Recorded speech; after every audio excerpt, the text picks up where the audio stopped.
Hello there and welcome to the Card Grotto. Today I'm delighted to be taking part with the Mama Elephant 7th Anniversary Stampede, and I'm using the Nuvo Puppy Tree stamp set, which is absolutely adorable.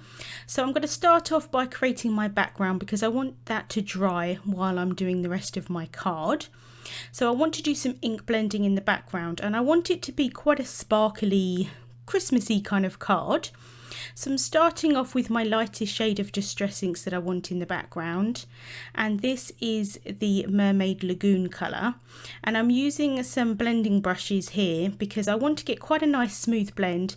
At the bottom here I want it to blend towards white, so I'm kind of thinking that there's a snowbank at the bottom, and I want it to be fairly sort of light and no kind of harsh edge. That's why I'm using the blending brushes today. I'm not too concerned at this point if the top half is covered or even if it's splotchy or anything like that, because I'm going to be adding in some more layers. So this colour here is Blueprint Sketch, one of my favourites, a really pretty colour. So I'm just making sure that a lot of that colour is at the top end of this panel of cardstock. I'm just using some smooth white cardstock for this. So trying to get quite a lot of that colour at the top, and blending it towards the bottom to blend out with the Mermaid Lagoon. And I'm just going back in here with the Mermaid Lagoon just to darken that area at the top. It does often help just to have a darker saturation of the lighter colour underneath. And then I can go back in with that Blueprint Sketch and just add a bit more on the top. And as you can see, that's darkened it up quite a lot. I do want the area at the top to be even darker, so I am going to go in with Chipped Sapphire Distress ink for that. So just going back and forth between the two different colours at this point. And then here is where I'm going to add in the Chipped Sapphire, and for this I'm going to be using a blending tool because I want it to be quite a bit darker. It just makes sense for me just to use the blending tool rather than a brush. I want the edges in particular, like the corners at the top, to be the darkest areas. And as you can see, it's not particularly smooth, but I am going to be adding in quite a lot of spray over the top, and that's going to smooth it out quite a lot. So that's my background finished. I'm just going to bring in my stamp set here just to make sure that the ink has gone down as far as I need it to be. And then I'm going to add some shimmer onto this background. So I'm going to start off here with the Sheer Shimmer Spritz in Sparkle. And I'm just doing 2 bursts of that over the panel. And I did let that dry for a couple of minutes. And now I'm adding in some Distress Spray Stain in Picket Fence. This gives a really nice, kind of like a snowy look, and it adds to the sparkle even though it's not sparkly. I do find that it adds to the sparkle along with the sparkle spray. And again, I'm going to let that sit and dry while I finish off the rest of the card. So here I have the Oh Puppy Tree stamp set from Mama Elephant. I'm going to stamp the image onto some smooth white cardstock, and I'm going to use Memento Tuxedo black ink for that. I want to do some Copic colouring with this image, and I find that Memento Tuxedo black is a really nice ink for that. When I have brand new images that I've never stamped before, I do like to rub my fingertips over the stamp. I know it doesn't look particularly nice, but I find that the ink just grabs hold of it a bit more, especially with, like I said, newer stamps. I am using the Mini Misty here, as you can see, because I know that I'm going to have to double stamp it. It's a very large image, and also, like I said, I haven't actually used this image before. I ended up actually stamping it 3 times. Now I can colour the image with Copic markers, and because this is a large image, I didn't want to colour all of the puppies in different colours. It would be quite nice if they were all completely different, but because, like I said, it's going to take a long time for me to colour this image in, I thought that I would colour a few in the same colour tones. So this is kind of like a warm darkish brown colour tone, I suppose. And this is the E59, E57, E55, and then I do go in with E53 on his face. So that's the E59 and the E57 that I've laid down first. I do always pretty much start with my darkest shade and move over to my lightest shade. I know a lot of people find that they prefer working from lightest to darkest. Obviously do whatever works for you. I always think with Copic markers, it doesn't really matter which way you go round, to be honest with you, as long as you get the results that you like at the end. So that was the E55, and now I'm going in with the E53. Sometimes this colour doesn't play very nicely with the other colours and it does turn the image a little bit greenish. Thankfully, it didn't do that in this case, but just be aware of that if you happen to not use that colour before. I'm just going back in with the E55 just to blend that out a bit more. Next up, I'm going in with the grey colours for the little puppies here. And this is C7 that I'm adding in my darkest shades. I wanted the outside edges to be a bit darker and then lighter in the middle. To be honest with you, I'm not too concerned with this image with light source. I just really liked colouring it in. It's just nice sometimes not to worry about light source and just colour as you want to. This is the C5, and then I'm going in with the C3 as my lightest shade for the body of the puppy. And this is just that C5 again, blending out that C7 and then the C3. And then for the snout, I'm using C3, C1, and then I do go in with C0. Or C00, I do apologise. I did go a little bit darker on one of them, and a couple of them I went a little bit lighter, but for the most part I did use that combination of greys. This here is kind of like a lighter grey, again I think a bit of a warm toned grey, and this is the E34, E31 and E30, and then for the snout of the puppy I went in with E50 as my lightest shade just because I wanted it to be a slightly lighter colour. But like I said, I really enjoyed colouring in all of these different puppies. I coloured in the bodies of the puppies first, and then I went back and added in the colour of the ornaments and all the accessories and their noses and things like that. I just wanted to get the colour down to start with and try and sort of mix and match so that there were no two puppies that were the same colour next to each other.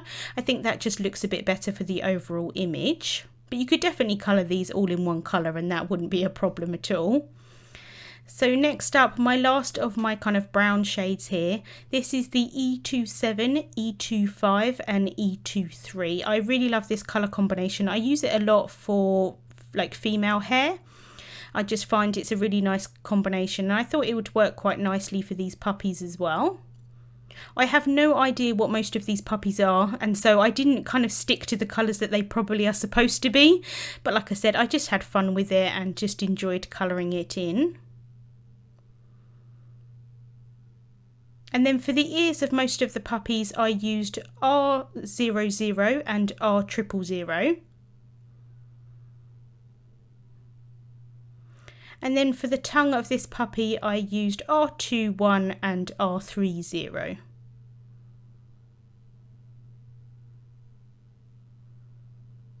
And as you can see here, the power of video editing, I have coloured in the rest of the puppies. And now I'm going to colour all of the red areas. And for a Christmas kind of red shade, I really love this colour combination. And this is the R89, R39, R27 and R24. If the image is larger, I often add in the R29 as well. And sometimes even I go as light as R14, but it just depends on the size of the image. These hats are really quite small, and the ornaments and the presents and things like that, they're quite small areas, so I didn't really need to use so many shades, but I do really love this colour combination for Christmas red. And then for the birds here, I thought I would do them in a blue shade, so I'm using B04, B02 and B00. They're tiny little areas. You probably didn't need to use all three of these shades, but I thought I may as well. Such cute little birds. And then for any of the kind of stars and gold area, I used Y26 and YR31. I really love that combination for more of a gold shade. So just adding in that bell there, the little star, and the star on the top of his hat.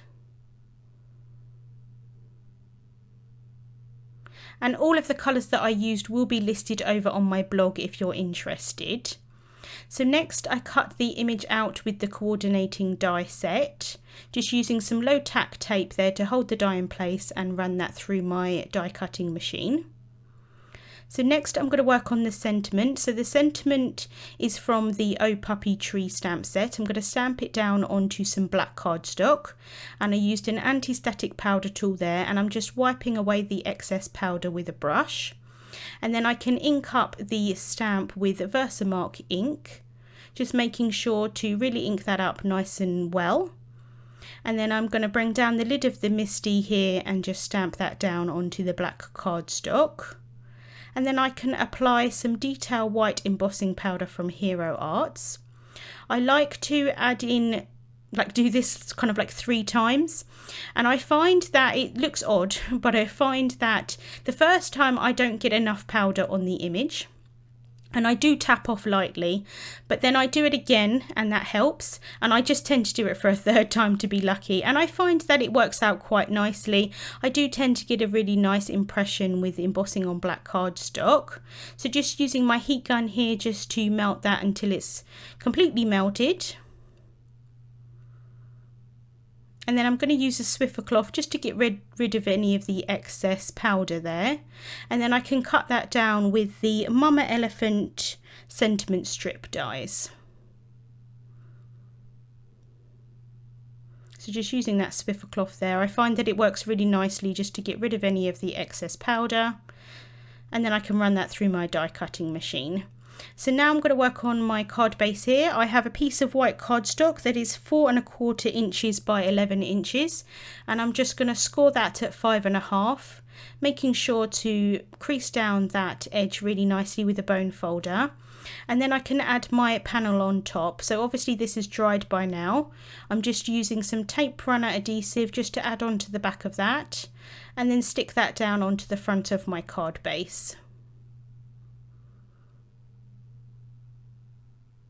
Again, I'm just going to make sure that that top edge is really well stuck down with the bone folder, and then I can add on my image on top. So I'm just using loads of foam tape here, as you can see, on the back of that puppy tree. Just removing the backings off of that foam tape with some tweezers. And then I can stick that down onto my card.